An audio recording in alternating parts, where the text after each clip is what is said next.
We know that retirement is not black and white. It's not about success and failure, right? We know that when things get better, we're going to adjust and live a little. We know that if things are worse than expected, we want to prudently trim back. And what I can do is provide you a guide through retirement. So not just here at the beginning of retirement, here's, how to maximize the chances you don't fall off a cliff. Instead, it's a guide the entire way, right, along the path, keeping you away from the cliff the whole time. Welcome, Model FAs. David DeSalle here, president of Model FA and your host of the Model FA podcast. A couple of special thank yous before I go ahead and dive in. So we have a great guest today who has a fantastic product that I'm looking forward to learning more about. But wanted to say a quick thank you to two people. One is a good friend of mine, John Sheehan. John introduced me to Greg over at Income Labs, and Greg then put me in touch with Justin. So we wouldn't be here if it wasn't for those two individuals. So thank you for that. And our guest today, Justin Fitzpatrick, is the co-founder of Income Lab, where he heads up research and development. Income Lab essentially builds and provides software to financial advisors so that they can deliver truly dynamic retirement income planning. Prior to Justin's work in financial planning, which I'm excited to learn about, he spent 7 years in academia where he earned a Ph.D. from the Massachusetts Institute of Technology. He taught at MIT as well as Harvard, Queen Mary, University of London, and UCLA. Justin is a CFA charter holder and a CFP as well, and spends much of his time developing research and thought leadership on retirement income planning. So with that being said, Justin, welcome to the show. David, thanks a lot for having me on. I went to a smaller university called Bryant University, so I'm hoping that I can hang in the conversation with you. But I also do like that you went to MIT and Harvard in particular. I'm from the Boston area, so those are close to home for me. Awesome. Are you originally from that area, or where did you actually grow up? I'm a Midwesterner. I grew up north of Canada in Michigan. Nice. So this will be a nice, friendly conversation because most people in the Midwest are like that. Yeah, I love Boston, love New England. It's a great area. Nice, man. Yeah, I gotta get the lobster rolls and the fried clams every time you go up there. I'm in Florida and the seafood is not the same down here as it is back home. So you were in academia for 7 years, and that was kind of the initial career path. What was it that you were spending time learning about and teaching about during that 7-year period? I did a Ph.D. in linguistics, which most people don't really know what that is, but it's essentially part of cognitive science that relates to language. So how do we, learn language? What are we born with? What happens if you, bump your head or have a stroke?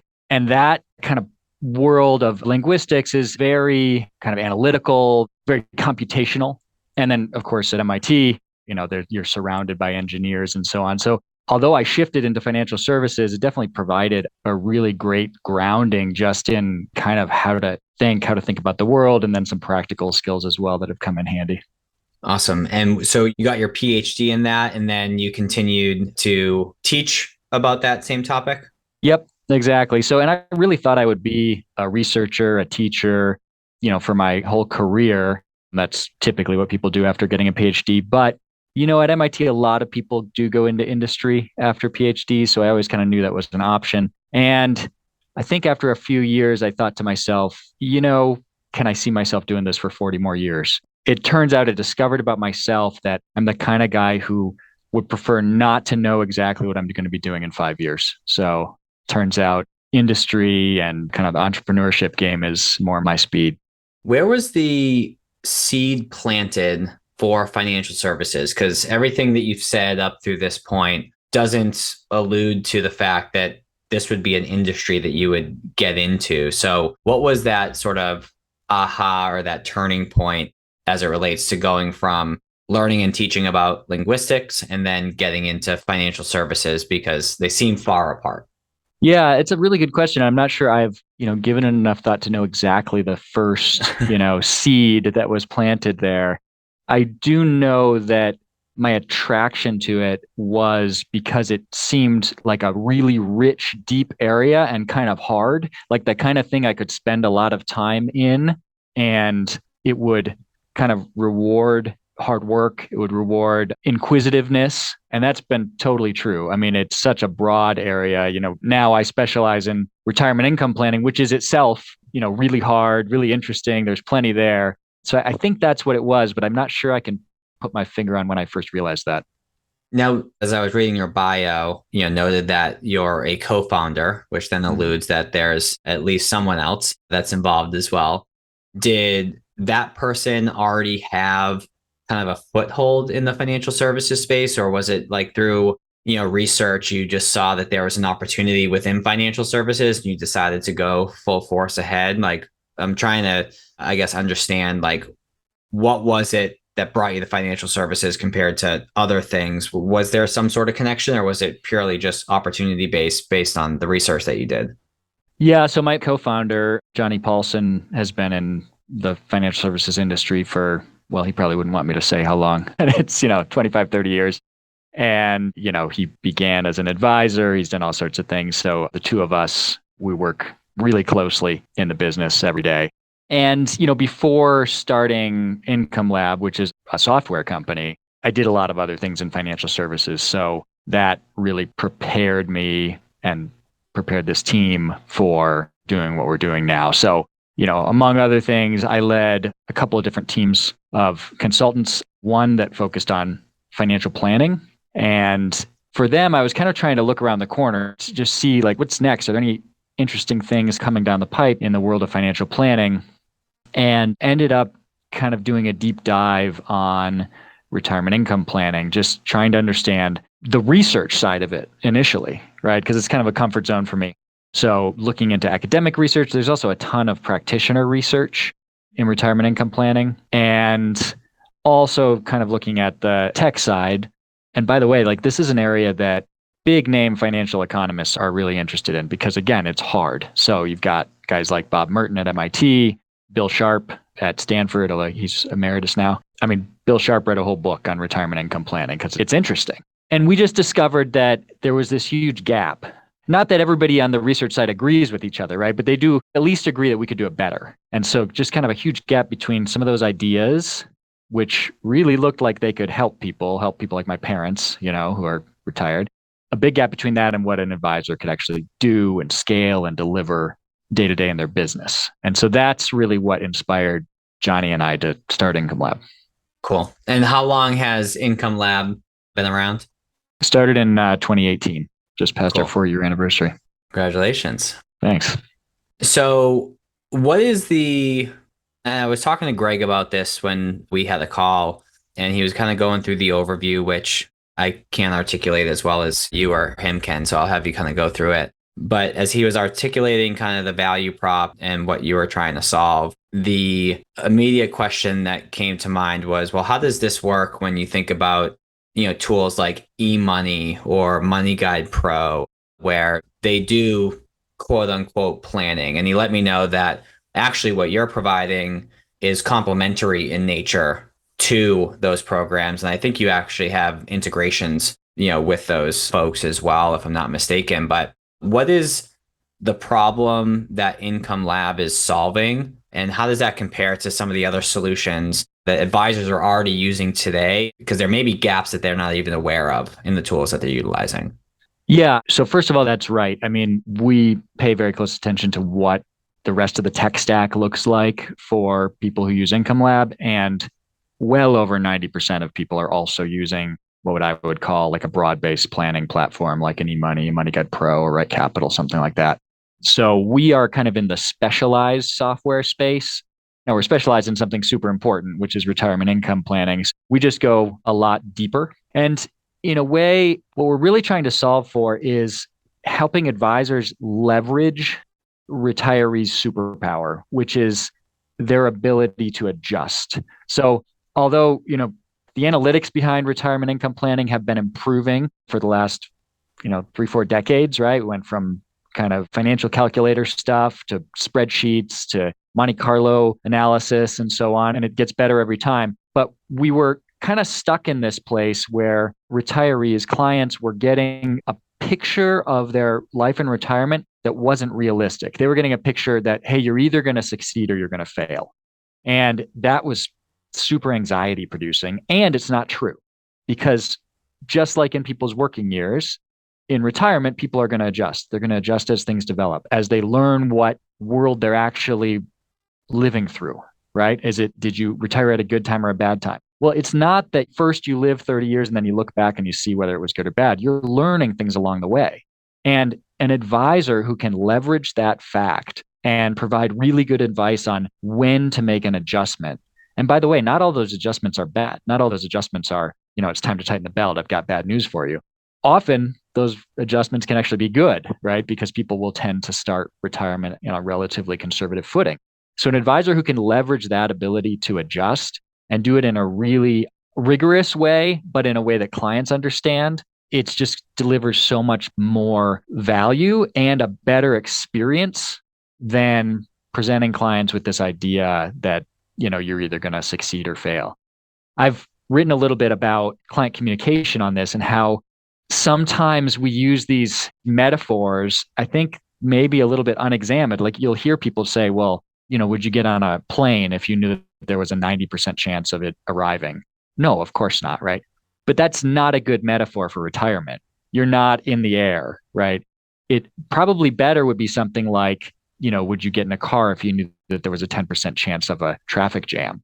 Or maybe even if you want to stick with planes, 10% chance of a delay, or maybe even canceling. Maybe you got to come back tomorrow or a week later. That stuff is annoying. It's definitely not what you want.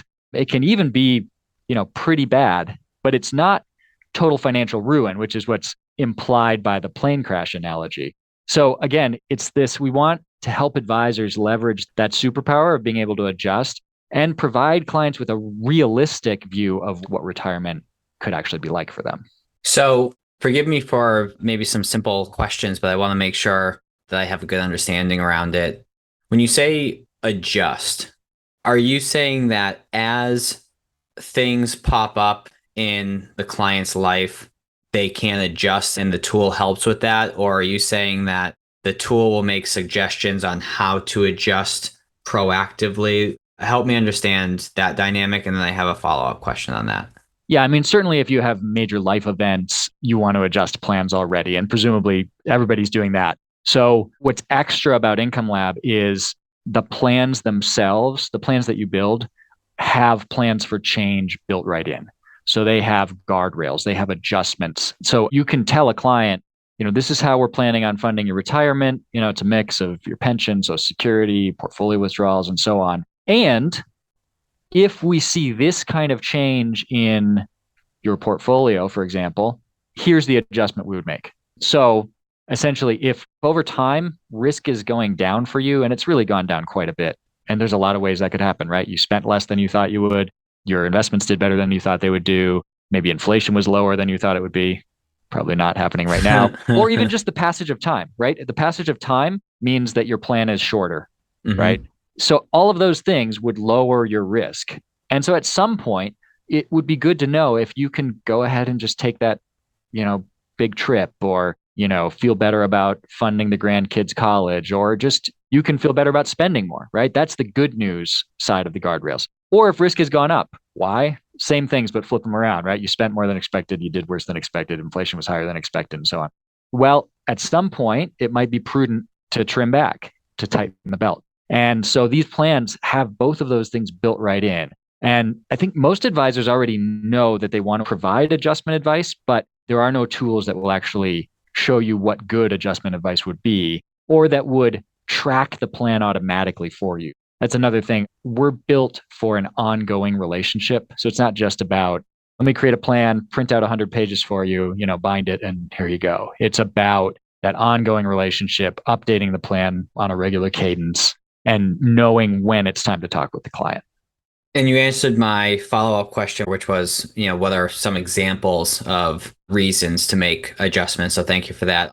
So I guess with that being said, I also find from what you've shared so far for advisors that use this tool, use this program, it can be pretty enticing to win over business from a retiree who's already working with an advisor, X amount of years is a good sort of differentiator. So I guess my question would be is how can an advisor succinctly share this new value prop that they may have to a prospect as a way to entice them to be open to a conversation and potentially working together? Like, I would basically want to get a sense of like potential sales language, for lack of a better way to put it. Yeah, I mean, I think even, advisors who are adopting our technology have sometimes asked us, well, hang on, I've been presenting retirement as if it's about failure and success for a long time. What are my clients going to say when I shift? And really, it's a lot like, a doctor or something, right? You're using whatever the latest best technology is, whether that's medications or, imaging technology or whatever. So it's just, we're always, as financial advisors, doctors, we're always trying to adopt whatever's going to be good for our patients or our clients, right? And so this is really one of those places where you can say, look, we know that retirement is not black and white. It's not about success and failure, right? We know that when things get better, we're going to adjust and live a little. We know that if things are worse than expected, we want to prudently trim back. And what I can do is provide you a guide through retirement. So not just here at the beginning of retirement, here's, how to maximize the chances you don't fall off a cliff. Instead, it's a guide the entire way, right? Along the path, keeping you away from the cliff the whole time. That message of, I'm going to present the landscape you're going to be traveling through, is so intuitive to clients, we've found. As soon as you say, look, you're not going to succeed or fail, you're going to adjust. And I have a way to help you do that in the right way to, I think that's it right there. To take advantage when there's an opportunity, right? And, also to be real, there could be times when it's time to trim back, but I'm going to make sure you don't, overcorrect either, right? I think that last sort of 6-minute segment is exactly what I was looking for. It's something that the client can kind of latch on to and see in their mind as an additional value prop that maybe they're not getting already. I'm going to ask a question that may bring us into a conversation that's over my head, but at the risk of that happening anyways.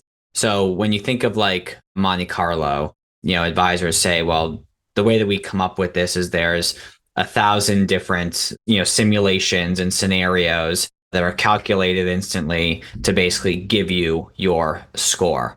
So my question is, what's happening behind the scenes to come up with the information that's then presumably put in like a nice graph or, succinct presentation to that end client? Like, how are you coming up with that end result? Yeah, I mean, any kind of modeling, any kind of planning, you have to have a model of the world, right? And so Monte Carlo, lots of versions of it, or historical analysis for that matter. You just have a model of the world and you're saying, hey, here are possible ways your future could turn out, right? And so we're using similar, we'd call that simulation approaches, right? Like, hey, here's 1,000 ways things could go for you. And if your model of the world is reasonable, then that kind of paints, again, that landscape, right? Here's the world we'll be traveling through. We don't know which path, but this is the landscape. So using that simulation technology, we're then saying, okay, what's the risk of your current behavior at any given point, right? So if you keep doing what you're doing today, if you keep following the plan that you're on, the path that you're on, what are the chances that that's, not going to work out? And that's what I would call income risk, right? What are the chances you're going to have to pull back?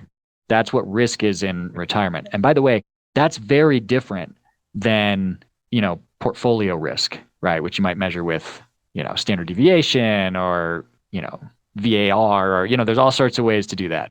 But it's very different because, again, of that. Well, first of all, because there's not a direct connection always between portfolio balance and how much income you can have in the future. And secondly, because these adjustments that people can make, risk is just very different. So we're always looking at all the idiosyncrasies of the household, right? When they're taking Social Security, they might have special expenses they've planned for, different kinds of inflation adjustments on different expenses or different. So, households can be super complicated. And so we always want to boil that down to this concept of income risk. What are the chances that I will have to pull back at some point in the future? And by the way, if within your model, that chance is 0 or, less than zero. Not that that's a thing. That is a reasonable point at which you might call the client and say, hey, you could spend more. And maybe they don't want to spend more on their lifestyle. Well, that's a great time to talk about, philanthropy or gifting or other things. Or maybe they just want to change their plan and have a higher legacy goal, right? Because if we're too conservative in our spending, we're just going to end up passing quite a bit along at the end of the plan. So what's going on behind the scenes is we're always trying to figure out what the risk of following the plan is. And then if it's too low, you have good news. If it's too high, you have bad news. Cool. Now, for folks that are using companies like Bright Capital, eMoney, Money Guide Pro, are you guys sort of a standalone kind of separate value add within their tech stack? Do you API into those? How does that work just logistically? Yeah, I think that certainly the goal is to, the goal for everybody in the advisor tech stack is to integrate better across parts of the stack. So right now we have integrations with custodians, we have integrations with CRMs, some other platforms. We are, I think, getting closer to direct connections to some of those broad-based planning platforms, and that certainly would help people. But yeah, in practice, what happens is people have the broad-based platforms. They often use those for younger clients and even for other planning issues for retirees. But when retirement becomes the core of the relationship, which is typically at or slightly before retirement, that's when they start kind of running the retirement part of the relationship on Income Lab. I gotcha. Are there any redundancies? So, hey, Income Lab, focuses very much on the retirement aspect, as you just mentioned. Some advisors may say, well, I kind of think that these other ones do too. And I think we've done a good job articulating today how it is different. But are there any redundancies where Income Lab also does something that these other platforms or other software company also do? Or is it you've carved out this niche where our sole focus is retirement planning specifically? How does that work? Any broad-based planning platform has retirement planning as part of the package, right? So in that sense, there's a redundancy. Like you're going to shift from a success and failure framing of the conversation, which actually might be fine in the period where you're accumulating, right? Where the advice is often, let's save some money, let's invest some money along the way. So you're going to shift from that framing to this adjustment-based framing. And like you said, there's not really a way on those broad-based platforms to provide that guidance, the guardrail guidance, or the long-term picture of like what this experience could look like. So there's definitely some redundancy there. But everything we do is very retirement focused. So we do have a very robust tax center, for example, which is very focused on, okay, in retirement, what would be the consequences of sourcing my withdrawals from different types of accounts, right? Roth accounts, taxable accounts, IRAs, and so on. So, again, there might be some overlap in those places, but we live very comfortably alongside those broad-based platforms. Cool. Well, this has been super helpful. I do want to pivot slightly. So if this is your first time listening to our podcast, one of the things that we ask all of our guests is what one of their favorite books is, or a book that's had an impact on their life. And really the purpose is to distill a reading list for all of our folks that are listening to the show and hopefully promote learning outside of our industry, because there's a number of books that aren't related to financial planning, but your takeaways can be applied to your life and business, and ultimately you benefit and grow from that. So the book that you chose, Justin, is also one of my favorite books as well, which is A Man's Search for Meaning by Viktor Frankl. I'm curious to know why you picked it, the impact that it's had on you, and perhaps why someone should pick it up if they haven't already. Yeah, I picked it because I think it's the only book that I have given to people unsolicited and for no reason. It's not somebody's birthday. It's like, you need to read this book. Because at least for me, it is one of the most impactful books that I've ever read. And it's one that I go back to. I don't go back to many books, but that's one that I'll read again and again. It's very short, maybe 80, 90 pages. And, if I tell you what it's about, you might shy away from it because it sounds pretty heavy. So Viktor Frankl is a Holocaust survivor. And his experience. It's such a rich book for 80 or 90 pages. And it's really about meaning. It's about a life of meaning and how even in one of the most horrific situations that a human could be in, there is meaning. There's meaning in suffering. So, I mean, there's so much to it.